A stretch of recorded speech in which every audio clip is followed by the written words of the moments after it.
Hey, they call me the meat man. Y'all see me eat now. Here I'm the meat man. Y'all see me eat now.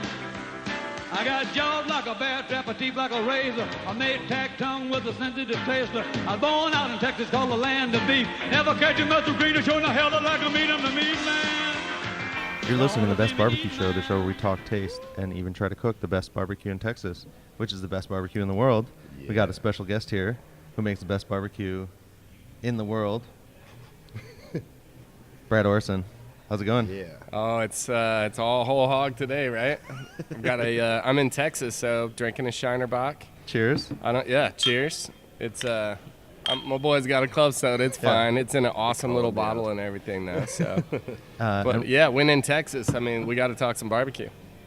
And we're here with Brendan Lamb, previously of La Barbecue, now of Smiley's, his own awesome endeavor. How's that going? It's slowly but surely coming together. There's a lot of pieces to put together, going from cooking somewhere to trying to run your own joint. So we'll figure it out. Well, so speaking of cooking, Brad, you slang a few hundred sandwiches last night, right? Yeah, well, we did together. Yeah, we did about 700 sliders for the NFL Fantasy Football Convention. Bunch of pro players showed up. Oh yeah. It's hard to recognize them though, because they usually have uniforms and helmets on and numbers and their names on the back of their shirt. But yeah, man, we what a great event. Smoke was rolling here in Fort Worth. And you teamed up with Robert Smith, right? Yep, First Class Barbecue out of Hempstead, Texas. We make their sauce at the saucery. We have a co-pack facility, and it's just, barbecue's about family, so this was just a great collaboration. And how did you meet him to begin with? How did I meet Robert? We met filming the show Smoked, which he's sponsored by Shell Rotella. They built him this badass pit, or he actually built it for them, and they were the sponsor of the show, so he was there every episode, and I judged 7 of them. And he should have been on the show cooking, but they wouldn't let him. But he's a great cook and just an awesome dude. So. And is that so? He's sponsored by Shell and Rotella, or are they like one thing? Shell is the company, and the Rotella is one of the types of oil that they make, which is a diesel engine. But they've got some new products coming out. So he tours around the nation, spreading the word about barbecue and sustainability. See, I was thinking Rotella, like the cans of. You were thinking, all I need is some queso. Yeah. We love queso, and it's as easy as Velveeta and Rotella. But that's a cool marriage, barbecue and fossil fuels. Yeah, it's really nice. Well, no doubt. You got a big diesel truck, right, Brandon? Oh yeah, got me a F-250 Super Duty. I'm mighty proud of her. Yeah, we were cruising around in it. Luckily, Fort Worth's got big parking spots. Oh man. And the curbs are tiny when we were running over them. You barely feel them. I think they were curbs. Yeah, just a speed bump. So we hung out with some football players last night. You got to feed Michael Irving. Yeah, cool. I literally, when he came in the room, well, you were telling it the best, man. Yeah, as soon as he walked in the room, everybody just started losing their minds. It was like there was a big fight or something happening. Everybody just amped up. Yeah, everybody just all of a sudden the mood of the party just kind of changed, and everybody was running over there with their little helmets and stuff to get him signed, and he was just trying to make his way to where he wasn't being mobbed, and ended up getting some food out of it. Yeah, so we went back in the kitchen, made up some pulled pork sliders with coleslaw, and he said he liked them. But it's super cool. I mean, you can imagine, they got 80,000 fans screaming at those guys and the pressure that they have to deal with, and then to see somebody that famous, there's 1,500 people in that building, and they were all staring at that dude. So I can imagine the pressure that they go through and the shoes that they have to fill. But man, he was smiling, great guy. The players got to meet Ezekiel Elliott. Yeah, that was another one that everybody was freaking out about. Yeah, he walked in totally. the room and it changed like that too. Not as much as Michael Irvin, but yeah. But the common denominator is food. It's barbecue. So it's there's one thing they say: as long as you got a pork sandwich in your pocket, you can get anything you need. Well, you put a lot of pork sandwiches in pockets, man. You kind of, the shed's in its own spot. There's not really a lot of competition in Ocean Springs, huh? No, we're right off of I-10 on exit 57, kind of in the middle of nowhere, and it's a destination spot. We got 25 acres right on the bayou, and we just keep it real every day. Keeping it real. Yeah. You got your own hand-built barbecue out there. Yeah, we are the official day drinking spot of South Mississippi. That's amazing. So you like throw specific big parties, or people just show up in crowds anyways? It's really, people start showing up about 8 o'clock in the morning, and with I-10, it's always busy. We do a bunch of tourist business. We always say we support tourism because tourism supports me. And so we're open arms, but lots of families, man. There's nothing better than to see like an 8-year-old kid watching an old 90-year-old blues man rocking the stage. Oh man. And eating a piece of pulled pork or a slice of brisket. Those are the type of things that I love to see at the shed. We call it a family food drinkery. So if the kids are having fun, guess what? The parents will bring them back. Oh yeah. So how often do you guys have music? We do music every Friday and Saturday. It runs from 6 to 9. It's always free and in a family atmosphere. Is it always blues and bayou kind of? It is the ton of blues, but there's also some country thrown in there. It's I call it Americana music. Yeah, and exactly. There's all styles. I mean, we'll have a 13-year-old little girl, Amanda Shaw, which plays the violin, crushes it. Nice. And people will show up to see, they don't know what they're going to see, but it's, well, you were mentioning when you walk in a barbecue joint door, you're not really looking for the menu because you're going to order some meat. Yeah. And same thing with the music at the shed. They know they're going to get something, special. It's going to be epic. And you built that place. So you got, I know there's like a trick door or something. You got fun ways to mess with people when they come in. Yeah. It's kind of, we opened Pandora's box and never closed it back up. We called it the shed. The shed. Well, and Fittingly. we talk a lot about the shed and meeting up with you guys, but this is the first time you've been on the show officially. So tell us a story, of kind of how you built this place twice. Yeah, it seems like 3 times. We're in the middle of a reconstruction right now. My little sister and I started in 2001 on a shoestring budget, and we didn't have the shoestring pretty much. So, we started on $2,500 and my grandma's Lowe's credit card. Nice. And I got I'm a dumpster diver, so we got all we used these old Alta-Shams that didn't work anymore. My dad and I drilled holes in the back of them, used an old char griller smoke box, and hooked it up to the side, so it was like kind of an offset. And we realized, once the smoke was in the air and we started practicing, because my mom said, why are you going to open a barbecue joint? So during college, opened a pizzeria my senior year, and we did a sushi bar my junior year. So I've always, had the restaurant business in my blood, Knew it was always going to happen. Something was going to happen. Yeah, one of them. So I came up with this amazing marketing scheme of my first sign was I had this little smoker that I hid out under the bush right in front on Highway 57 and put a sign up that said, "Honk if you're hungry." And did that for like 3 months while Brooke and I were building it. I was 23 and she was 19. And she just agreed to help because she knew I didn't count money very well. I know how to make money, but keeping it, that's the hard part because I like to spend that shit. Hell yeah. Me too.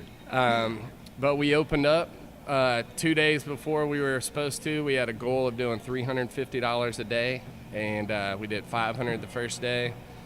Sold out the second day, and the third day, and the fourth day, and now, 18 years later, now we just won Memphis in May. Which Boom, is, grand champions. Yes, crushed Congratulations, that. So, by the way, amazing. Thank you, man. That's awesome. It's insane. But we had the same thing on the menu for 18 years. We added French fries. Oh. Yeah, because people love French Yeah, fries. yeah. But I always said we didn't fry anything for like 10 years. And then just now you'll get some of those deep fryers. Yeah, we're like, all right, we'll add French fries. I'm not going to lie, though. I love them. It's one of my favorite food. Yeah. There, Yeah, it is. you can't And lose mac the and French cheese. fries. Yeah. French fries, mac and cheese, sliced brisket. Right. We're good. And so, this isn't your first Grand Championship, but this was a huge one. You do the Robo Hog where you presented standing up. When did you first jump into competition? Like, how did you kind of get started before you destroyed everybody? Oh, I said there's 250 teams at Memphis MA, and 249 had to take an old school ass whooping this year. You got them. You got chicken wings. Sorry, guys. I love you, but that happened. I mean, you won Kingsford champions also. There's 8 categories, and we took first place in 4. So we couldn't bring the broom up on the stage, but we cashed some big ass checks. That would have been nice to get a big ass broom for that. Mm-hmm. And one of the sauces that you guys won comes from your sauce, or you didn't win, but the sauce that won, you guys make it, right? Yeah, Porcosaurus won in the tomato-based sauce, and we make that at the saucery. We're a small batch co-packer, and we do a lot of food service stuff. So, it's like 4 barbecue joints in my hometown, and we make half of their seasonings and sauces. Wow. Make Big Mike's sauce. Kerry Bringle up with Peg Leg Porker. We do all his bottles. So I can't do huge orders, but we've got a bagging machine, so we can do 1-gallon bags. So it's back of the house stuff. My dad runs that, but he's trying to retire. Shout out to Daddy O. Yeah, Daddy O. Daddy O taught me how to cook a steak at the NBBQA. Yeah. That was awesome, dude. Hell yeah. Johnny Joseph taught him how to cook a steak. Oh, really? Like the day before that. And look, Johnny didn't place, and my dad did. So, my dad gave him the shout out there. Oh, for sure. Yeah, Johnny Joseph, man, if you ever have a chance to watch that guy cook a steak, he's a fucking magician. Like, really? It is insane, yeah. Where's he out of? I'm not sure. He's out of Texas. But, man, just a great individual. He always wears this bright yellow shirt, so you can't miss him. But, I mean, he is like the king of the SCA. Is he like reverse sear, or is he hot and fast? How's he do it? He's hot and fast, meticulous. I mean, if it says that steak's going to be on one side for 1 minute and 15 seconds, it's exactly 1 minute and 15 seconds. I mean, everything is exactly right. He's holding a laser thermometer in one hand and a freaking spatula in the other. And, I mean, everything gets the grill marks. I mean, you could literally measure them, and they would be perfect. And he's just doing it on site, just looking at it. And dude, he's got enough rings to fill up his whole hand. And those SCA rings are big. Yeah. Daddy O's got and a they few. mean a lot. Yeah. Man that loves his craft. We started this show all about going to restaurants, talking to people who cook, talking to enthusiasts. We've been to a few competitions. I've seen belt buckles, all that stuff. But when I saw those rings, I was like, okay, I might cook a steak for one of those rings. Like, those rings are legit. You're going to have to cook a badass steak, man. That's something that I haven't been that driven. Like, I love covering all the competition, but that's the only thing that ever made me go, okay, maybe I should really work on my steak game, because I'd love to win one of those rings, dude.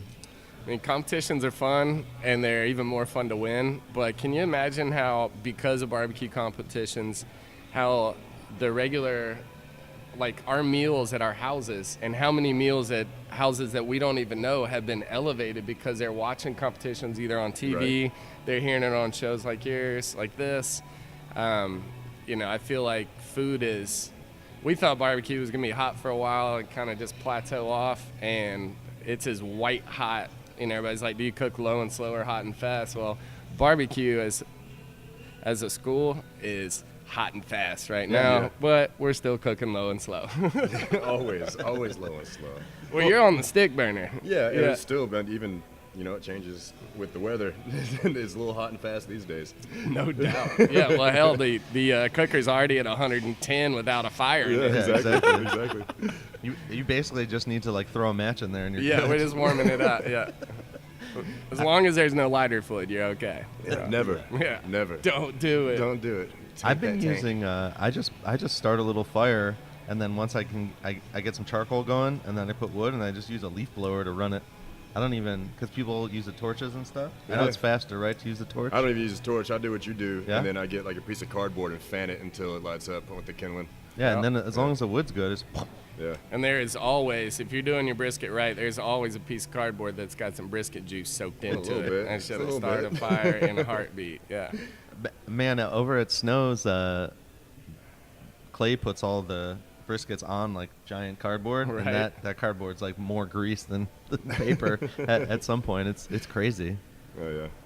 I So- still haven't been, man. Yeah, we gotta on go. my bucket list. I've got to go. You're like the favorite guy at the whole place, right? Well, I've been there a lot. Yeah, we call it my office hours. Actually, I should be there right now, but yeah, I was about to now say I'm in Fort Worth. we should have left We're this good. morning to go up there.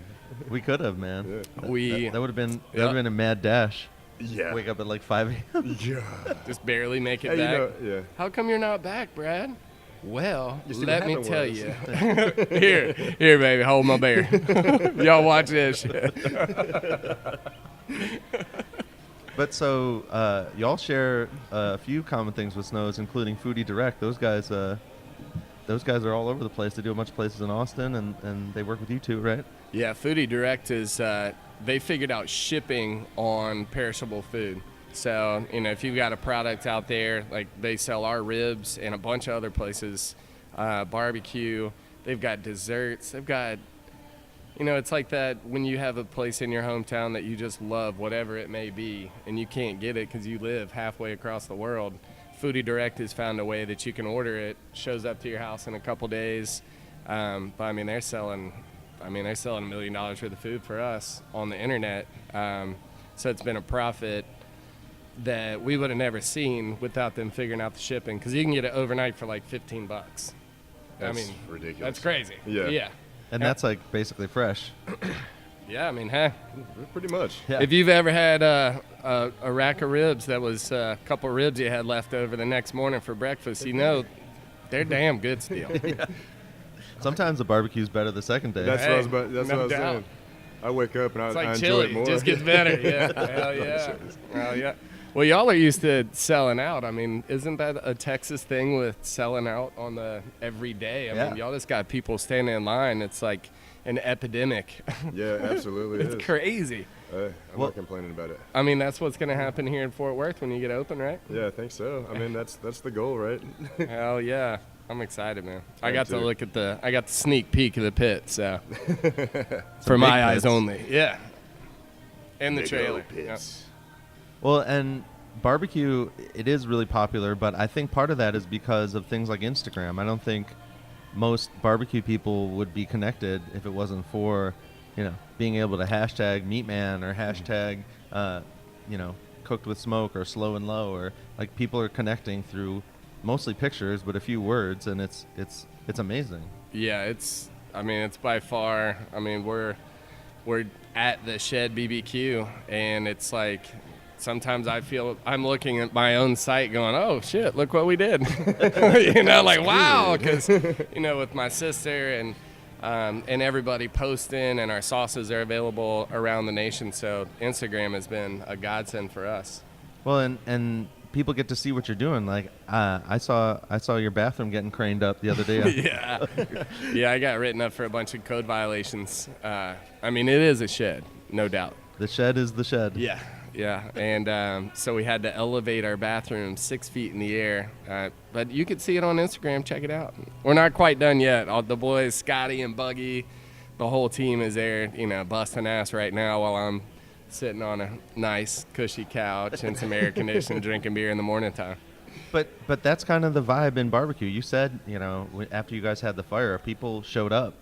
Yeah. It wasn't you didn't put a call out. People were just there like, what do you need? They were Let's go. building, literally, we had a fire in 2012 that burned the whole place to the ground. And everybody was there the next day. We had 1,000 people show up within the first week, and everybody had hammers and nails and 2x4s and windows, and we were just like, the whole place got cleaned up. It was a very, very crazy what food can do if you're doing food right, and people can be there and always exactly know what they're gonna get when they walk in the front door of the shed.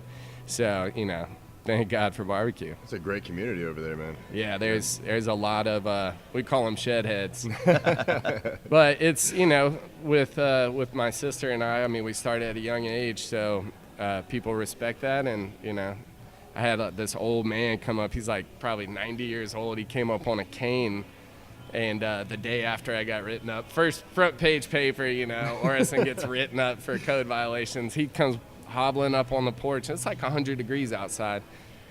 And I was like, hey, I appreciate you coming in, you know, because I was kind of sitting there down and out on the porch. And he's like, the only reason I'm here is to make sure you got enough money to fight those fuckers.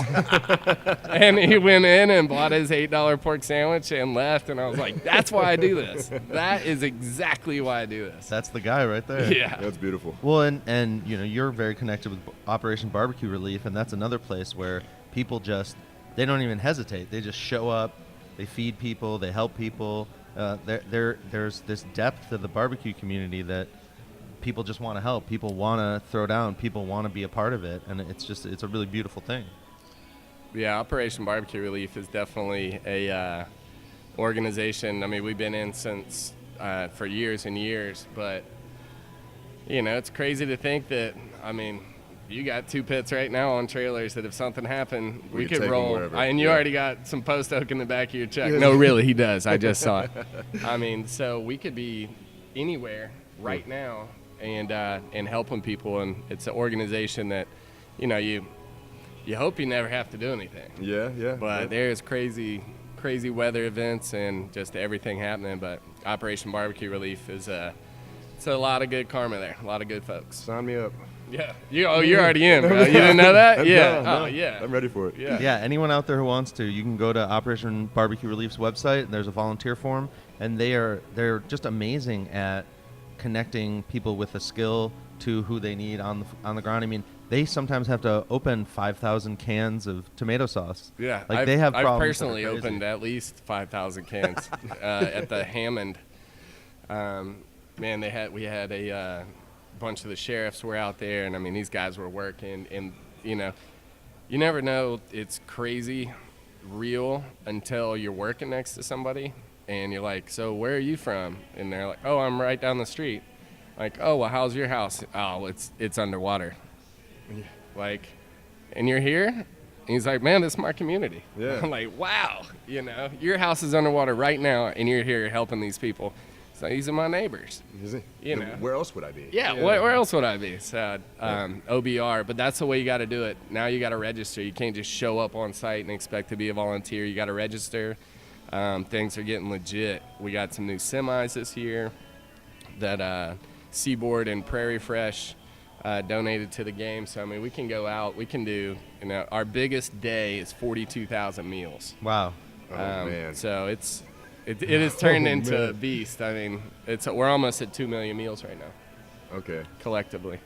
Well, That's a lot of cans. That's a lot of cans. That's like what? 30 restaurants? I mean, I don't even know how many four tops is that? Yeah, that's a lot. You know, we feed 5,000 to 6,000 people a week at the shed, and you start doing the math, and 40-something thousand meals in one day. It's a lot of barbecue. Well, and there's a lot of knives. So many. Dude, so many cuts and just my hands are shaking. Yeah. But it's crazy because it's like this positive bomb that goes off, because while everyone else is trying to do this, you know, trying to figure out, my house is underwater, this happened, this is on fire, this blew over, like people are just showing up and they're smiling and they're cooking and they're listening to people's stories, and it's like exactly what you need. Like I never really thought about what you need at a disaster, but I can't think of anything that's a better plan than just show up, cook food for people, give them a place to be, you know? Amen. And look, even when you're not in a disaster, that's pretty much, if you got a good barbecue joint, that's what you provided, is, you know, just a little bit of comfort, because you never know how good people's day are going or how bad somebody's day is, but you can always make somebody's day better, you know, no matter what. So. When we were talking at breakfast about how barbecue, it doesn't take any work. You just show up, you sit down, you put a platter in front of everybody. You're not, oh, well, I'm going to get the steak and you can get the chicken. Like, you just get everything and everyone throws their hands in it. I mean, I'm taking off my rings. I'm not picking up a fork most of the time. You know? Maybe for the side dishes, you know, collard greens. Yeah, the mac and cheese. You just drink that. Yeah. Do you guys do anything crazy with y'all's mac and cheese, or? We don't, man. We're just straight purist on that. That's Noodles, awesome. Cheese, salt, pepper. That's perfect. Yeah, it's we have a ton of kids, and they it's just what they want. They want pulled pork and mac and cheese. Pulled pork and mac and mixed cheese. together too. It's Oh really, man, hell yeah. it's so good. Well, you got a ton of kids yourself. Yeah, I do. If y'all have seen any of them, send them back. Yeah. Now, I've got 4 little boys. Today they actually come back from camp, so I'm gonna fly home and see them. I haven't seen them in like a week. Nice. I haven't seen the older 2, but dude, they're having a ball. Think I bet. about when you were 8 and 9 years old, and that like summer camp or that summertime fun. I mean, they're just Not a care in the world. no, and they love to cook. It's an outdoor camp, no air condition, no technology. So I'm sure they're gonna come up back all beat up and just they're all straight boys. Fiending for an iPad. Yeah. No, we're breaking the iPad before they get home. Good. You Trading it out for a knife. There you go. Hey, I'll back give to you work. a pocket knife if you break the computer. Dad, I'm 4. I know. Yeah, you gotta start That means you somewhere. get a 4-inch pocket knife, buddy. well, I mean, just from knowing you, I know that your kids are probably wildlings. Oh yeah. I mean, there's no other way. We live on kind of a small little farm in town, and then we got a bigger farm by the sheds. I mean, they're raising goats and getting chicken eggs in the morning. Like we'll wake up now, and they're literally cooking eggs for us. How old are they? It's called dangerous is how old they are. That's how old they are. They're dangerous. No, the 7-year-old, he'll get up, turn on the stove, and have eggs ready in the morning. Not always the best eggs, but they're always done. That's impressive nonetheless, man. It's Scary, 7 years dude. old being You got to like- wake up early to Yeah. get up with these kids, man. I'm telling you. Yeah, you're trying to keep up with them. But they're knife skills. You know, we were just talking about, you know, like your first job, you were like 14 years old Yeah. working in a friggin' place. And Yeah, I was they wouldn't 15. let you, 15. And they wouldn't let me use a knife till I turned 16. But you had a huge pocket knife in your pocket. Exactly. Yeah, my, exactly. my dad supported my pocket knife habit because he realized that I was just like a kid who liked to run around in the woods and carve stuff, and like I wasn't doing drugs or being, mischievous. 'Cause we lived in a small town. It was nice. Same here. Exactly. Since I was 8 years old, I feel like I've had a pocket knife, except for at school. But Yeah. yeah, even a few times I got. Yeah, I was gonna say those times you got suspended for the Yeah. pocket knife. Yeah. I grew up with a ton of Boy Scouts, and it was funny because between the camps I went to and my dad, I tried to hang out with the Boy Scouts, but I was like, I already know how to do all this Yeah. stuff. Like, I don't need to. don't need no I'm gonna go out the badge. woods by myself. Like, I'm good. There's a lot of kids getting into competitive barbecue too, man. It seems like the second and third and fourth generations are starting to come in. And I always thought when we started, I was a young guy, not anymore, because you see like Ubons, Ty, dude. and Ty. I mean, those kids. Wow. You think you can't get your ass kicked by a kid until it happens. And, Ty, he's been winning. Kid from Ubons, they took 6th place in Whole Hog at No Memphis way. in May No against way. Myron. They beat Myron. Crazy. Yeah, that's good All right, shit. rubbing it in. No, I mean, that's what a lot of people, and that's what happens when you get to that top tier. People just want to beat somebody who is recognizable. Exactly. It's like but at Memphis MA, it's always different. Like I've won it in 2015, and then the very next year, I took 27th place. Whoa. So Myron's done the same thing. He's won it, and then you turn around the next year and get an 11th. It's wild. like, how in the world we do the same thing every time, but the judges are getting smarter too. They're getting privy. Yeah, they're starting to figure it out. Well, and we talked about it a little bit when we were at Memphis in May, but the presentation, you have to, you got to wear fresh clothes. You got to have a fresh piece of meat to show the judges. I mean, it's almost like getting a Michelin star for when the judges show up. Like this isn't just like, hey, is the meat good or not? Yeah, you got to bring A game, especially at Memphis MA because there is on-site judging. They always say you can't talk yourself into the trophy. But in the finals, you got 4 judges there that see the top 9 barbecue teams, and they get to pick who wins. So you can imagine how lucky they are. Yeah. And they're probably pretty starstruck also. I mean, you go judge Chris Lilly and Tuffy back to back as a judge. That's some epic epic shit right Like, there. they're both good, but Yeah. How are you even going to decide? Yeah. Like, what is. So it gets really nitpicky. I mean, you might lose a point or a percentage of a point based on somebody's genes being wiped out by grease, or, there's such a fine line there because there's no bad barbecue in FMA. I mean, there's some teams that don't turn anything in because they got shit-faced, but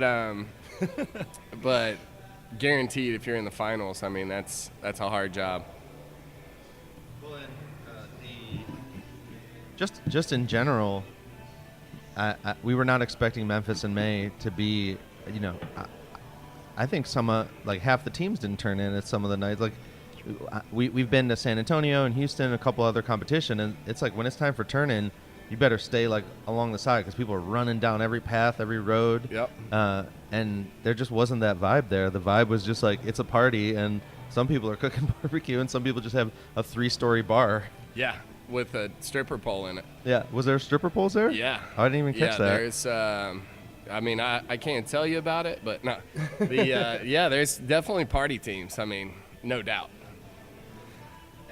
That's what's good about Memphis MA, though, and think about it. If you didn't have party teams at Houston at the rodeo, Yeah. bro, come on, you got to have party teams. Like that's what it's all about.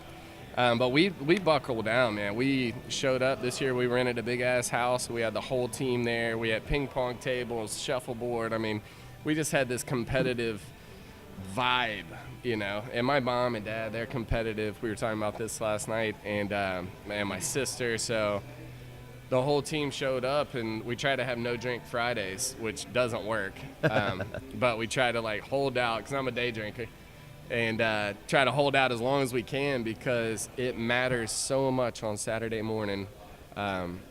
Not only how the cook go, but how are you going to present yourself, And I wake up every morning and just, my day might suck, but I'm going to make somebody's day better. Exactly. That's At least try. But I need a beer right now. So. I mean, so we're, you get to see a whole different side. You get to hang out with, people on TV shows. You're judging. You're doing all this. Do you see barbecue going in a certain direction, or is it just blowing up everywhere you go? I mean, really famous Dave kind of summed it up. He's like, barbecue is so just on fire right now and so hot. And I'm like, is it a trend? Like, what do you see in this? And I was sitting at not a round table. We were just having some beverages and a Sweet Baby Ray and famous Dave. And he's like, the only problem with barbecue right now is that every asshole chef is going to put it on their menu. Yeah. And I'm like, well, chefs aren't assholes. He's like, I'm not saying that. What I'm saying is the fact that it's so popular that you go into anybody's restaurant and they're going to have something brisket, something pulled pork. They're going to have a barbecue chicken. And I'm cool with that because there's purist places like the one you're about to open that are just gonna have a straight up barbecue menu, exactly, no frills, but we're always gonna be able to pay the bills because there's people standing in line waiting on it. So my forecast for barbecue, I mean, I know there's a couple new shows coming out. I mean, it's going through the roof. If you don't have a cooker, you probably should get one. Get you one, yeah. Well, and I mean, the amount of cookers even has exploded. I mean, there's a ton of different kinds of pellet grills if you're into that. There's charcoal, and then there's offsets from stuff you can buy at Home Depot to giant custom 20-foot smokers. Yeah, you guys both. I mean, I had to buy a new trailer to put my smoker on it. Yeah. Well, tell us how you came up with the Jeep and the taxi and these custom smokers you guys made. Cool. We have I've got a welder who's just an old school guy, and I've always talked to him about how I need the smoke to circulate in this old cooker, and one day I was like, man, we need to make this a whole hog cooker, and so we made it a whole hog cooker.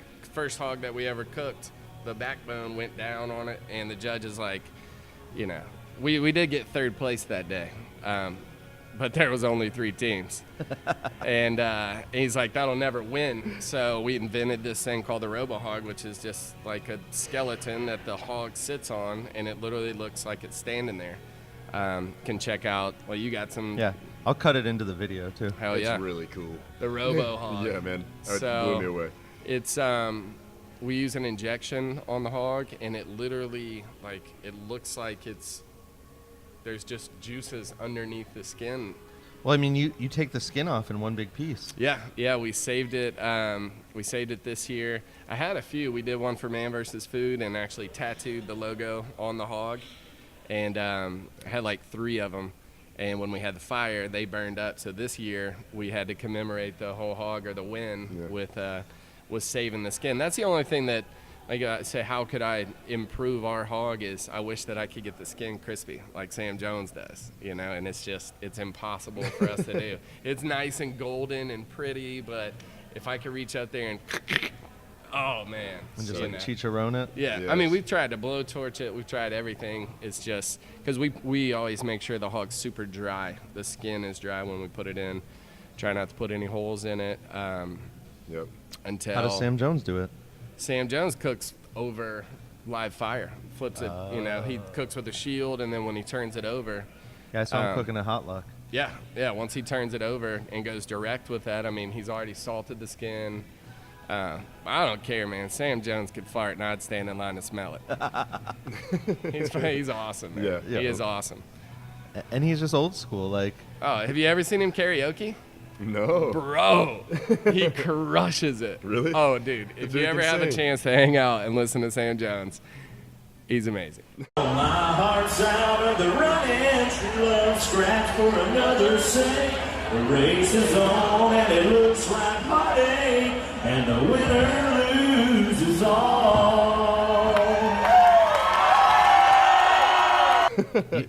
You need to go down there and add something to the menu. So there's sliders, Yeah. pulled pork, and karaoke Yeah, at its restaurant. totally. Well, and we got to do karaoke and a bunch of stuff at the NBBQA.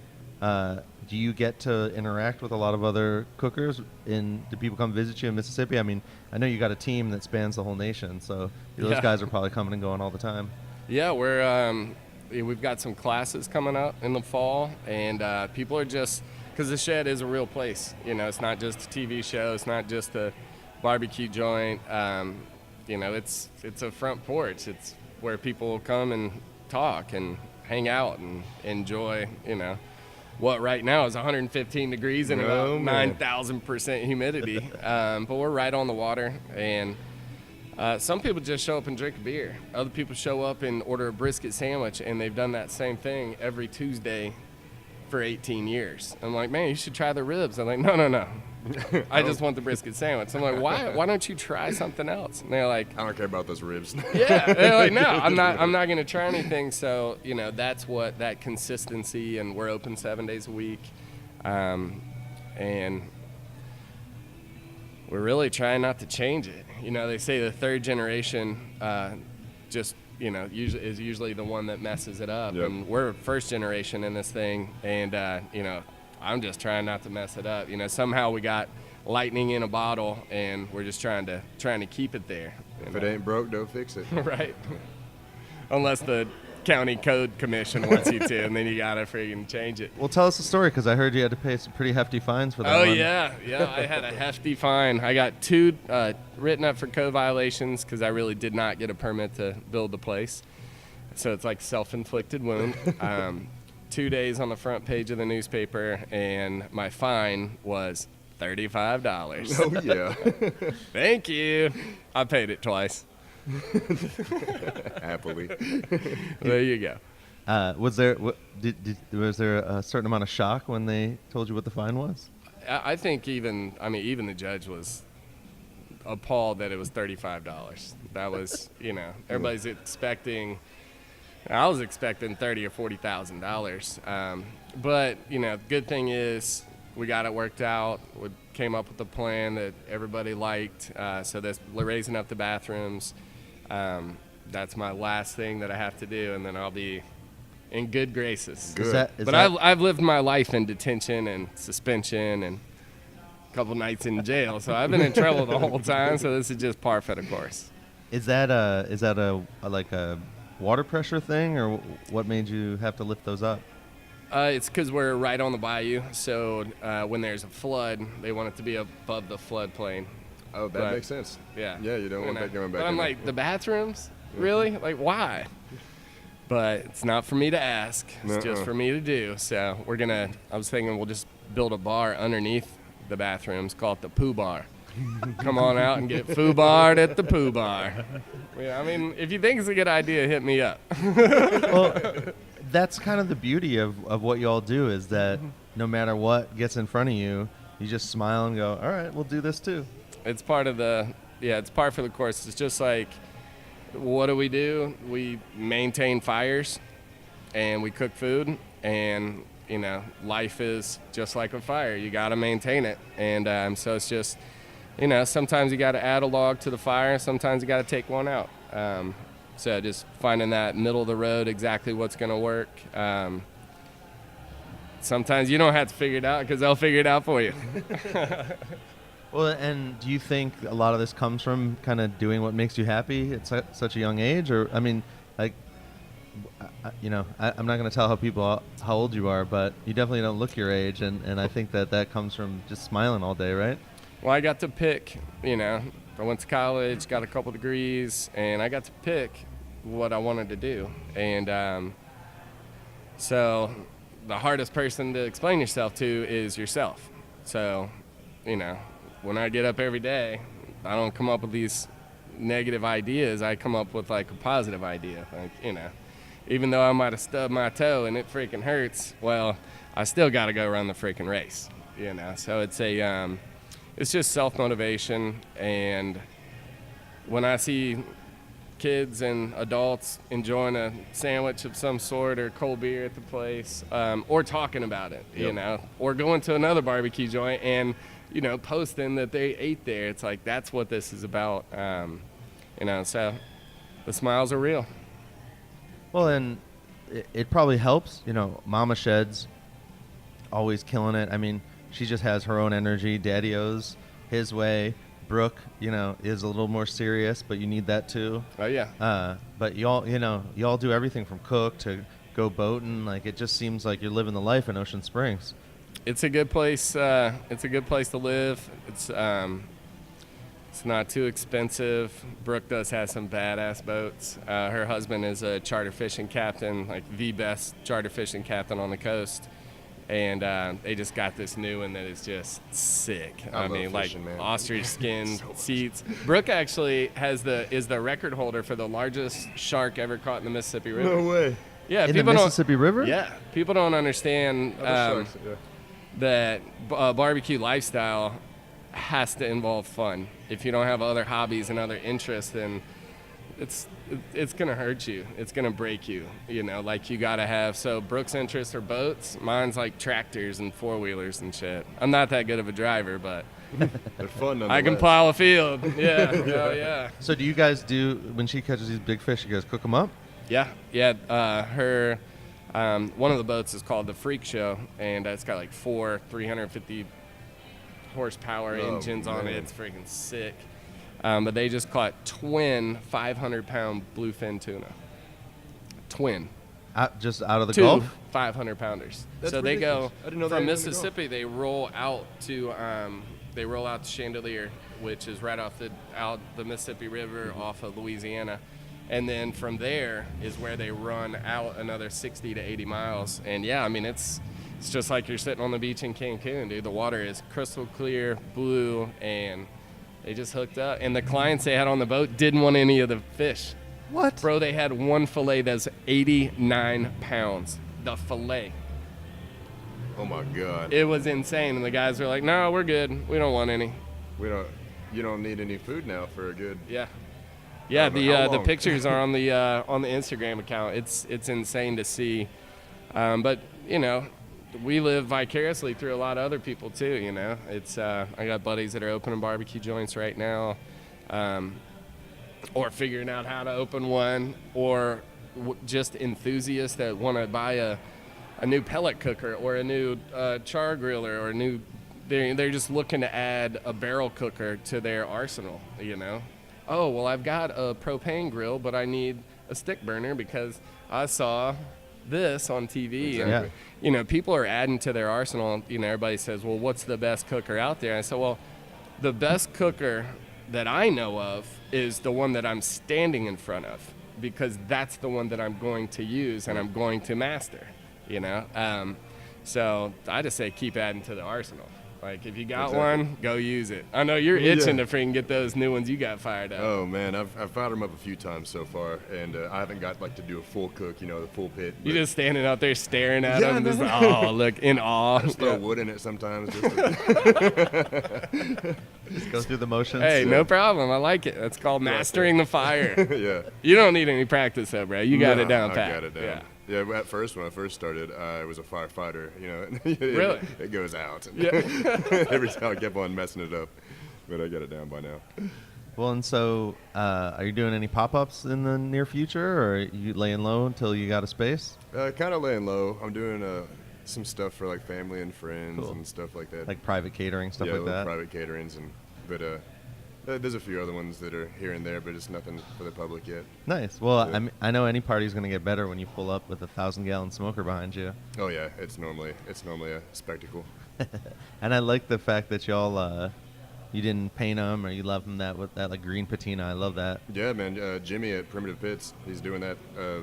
He's pushing them all out like that. They've got just an arsenal of those old propane tanks out there, and they're all from the 50s. So they're primed and ready to go. He pretty much just has to cut the holes, and he pushed them out real fast too, within a month. Yeah, he said he was turning them out fast, because some of the ones in Texas, there's a waiting list for months and months, years sometimes. And that's pretty much this whole thing is tired of all the ones that are pretty expensive are really nice and they're beautiful and all that. But he just simple. He wants to bring it back real primitive, Dude, barbecue is so hot right now. Anyone with a welding certification, just start making pits. No doubt.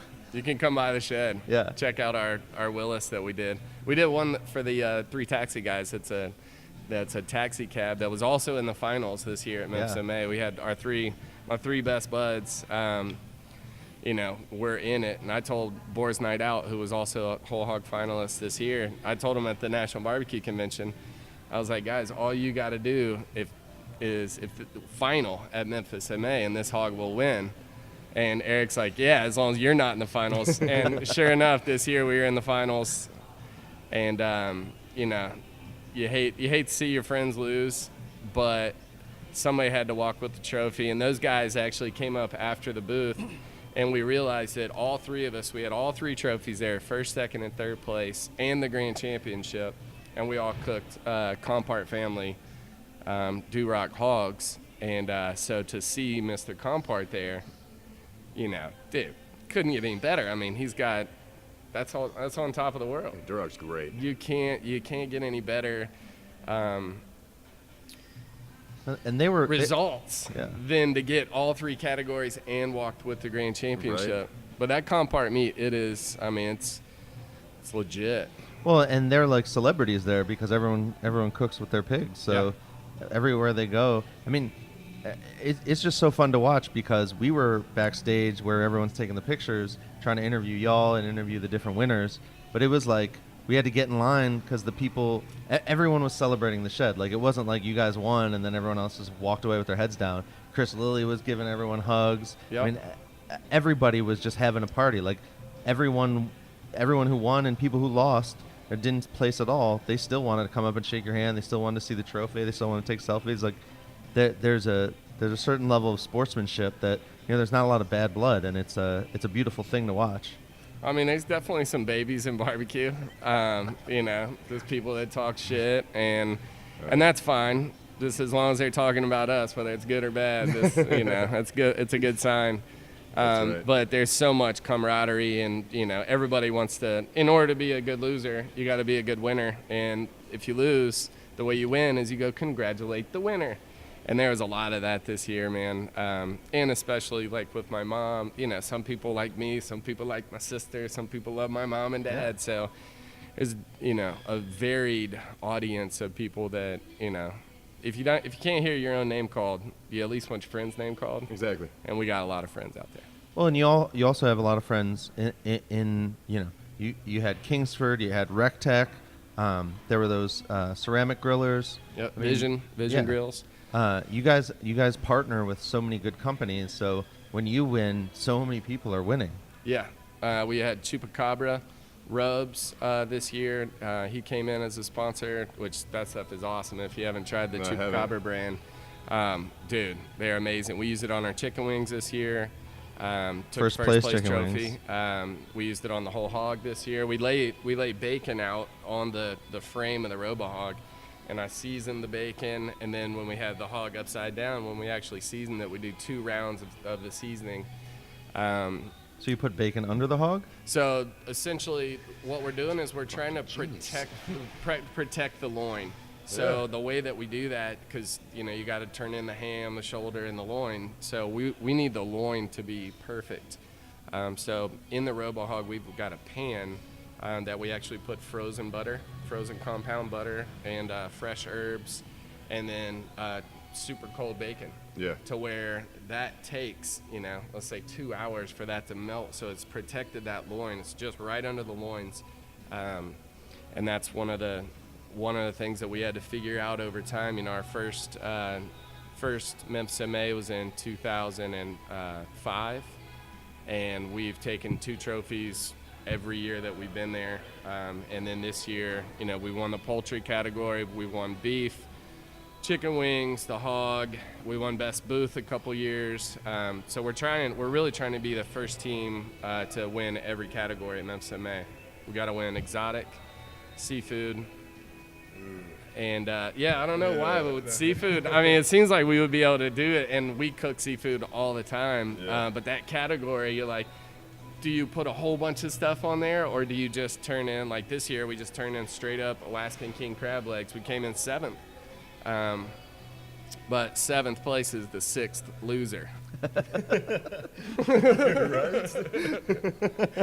So, I got to get that one, and then we've got to win the sauce categories, and then we'll be the first team in history to be, hopefully, have won every category.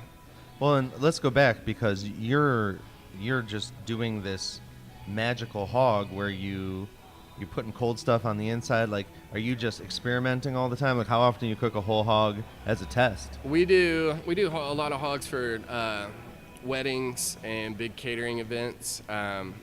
But you figure that hog's a couple $1,000, and then all the ingredients. But no, we don't change anything up since we used to change the cooker every year. Like, oh, we should do this or we should change that. Yeah. And once we hit that, we've taken first place hog 3 out of 5 years. And once we got that first one, that's badass. We haven't changed it. Yeah. We do the same thing, same Robo Hog, same seasonings. Actually, no, it's not the same seasonings, because we added Chupacabra this year. He's got one called Brisket Magic and another one called Cluckalicious that are freaking amazing. And then we also use the 3 taxi guys. They've got one called the Red Rub. Okay. And then we go back to the old school garlic. Always. It's pork. You got to have some garlic in there. Have you seen anybody else trying to start to do like a Robo Hog-esque? We've seen a couple imposters. And, the biggest form of flattery is, somebody trying to mimic what you're doing. Well, but at the same time, you got to figure out how to cook on it, though. Right. Well, but you guys also you built the one for the like. That's what's so cool is that people came to you and said, hey, that like you had the only Robo Hog one year, right? And then the next year there were 5, yeah. And you built how many of those? We built all of them. Yeah. Now Old Hickory, we've partnered with them, so you can buy a Robo Hog now that'll actually bolt down to a grate. So as long as the opening of your pit is big enough, like Memphis MA, we had 2 264-pound hogs. So that's huge. So the Robo Hogs that we have, people say, man, can I borrow that? I need to do a cater. I'm like, yeah, no problem. But if you put a 100-pound hog on it, it's gonna look goofy. Yeah. So the ones that Old Hickory's making are designed for like an 80 to 120 pound hog. Okay, that was my next question. yeah. Is it pretty universal? Yeah, for the size? sure. But it's a cool way to cook. We catered Ken Hess's wedding, which was the pitmaster for Big Bob Gibson for years and years. And we had a 250-pound hog out there, and at that time it was the biggest hog we'd ever cooked. And 2 little flower girls came out, and I mean, how cute is the little flower girls at the wedding? I mean, come on, I'm gonna cry just thinking about it. And they come out, and you know, the chaperone was there at the door because they were about to walk down the aisle and do the flower girl thing. Well, we were out there shining up the hog, getting it ready for the catering right after it. And the older little girl, she might have been 8 or 9, and her little sister probably 4 or 5. And the older girl said, "Wow, that looks good." And you could tell the younger girl, she was about to start crying because it's a whole hog. It has a head on it. And the older sister said, "Don't worry. When you cook a hog, it turns into pork." And this little girl said, "Oh, that looks good." And I swear to you, they walked off, and me and Hobson, who our senior pitmaster, we're like crying. Yeah. I'm like, "Bro, if that flower girl would have started crying, what would you have said?" And he's like, "Dude, I have no idea. That little girl just saved our lives." Yeah, you know, Don't worry. and the chaperone, literally after she said that, chaperone came out, boom, they were right down the aisle doing their flower girl thing. And literally we had a moment, but that's been one of the greatest whole hog, you know. Don't worry, when you cook a pig, it turns into pork. Like, You like I pork, would have never been able to say that. Yeah. So simple. She saved the day. Well, I guess what I was getting at is most people, they cook in the back of their area at a competition, and they do all How are this you? stuff. Doing good? And We're not filming, we're just recording. Okay. okay. Yeah, we'll shut it down. We'll wrap it up. Thank you. All right. We did. The manager here, he's known we were here the whole time. I mean, he's been waving at us, and We'll shut it down, man. No worries. Thank you. thank you so much. Hey, I think we're getting booted. Bum, bum, bum. Hotel lobbies. So the last question I always ask everyone is, we call our fans the meat men, and that's meat men, meat women, people who cook, people who are sitting in front of a pit, people who are doing whatever. Yeah. The people that love to cook. What's your message to them, Brad? I'd say keep cooking, and you know, when somebody tells you to leave, you got to turn off the mic and we got to go. I got Thomas looking at us right now, but really the biggest thing in life is, for me, is make sure the pit's always fired up, make sure your family's happy, and give props to the big man upstairs. Everything will be all right. Absolutely. Thanks, Brad. Amen. See y'all on the radio. Eat some meat. They call me the meat man. Y'all see me eat now. Here I'm the meat man. Y'all see me eat now. I got jaws like a bear trap, a teeth like a razor. This has been a production of Glencliff Media, recorded live in Austin, Texas. Never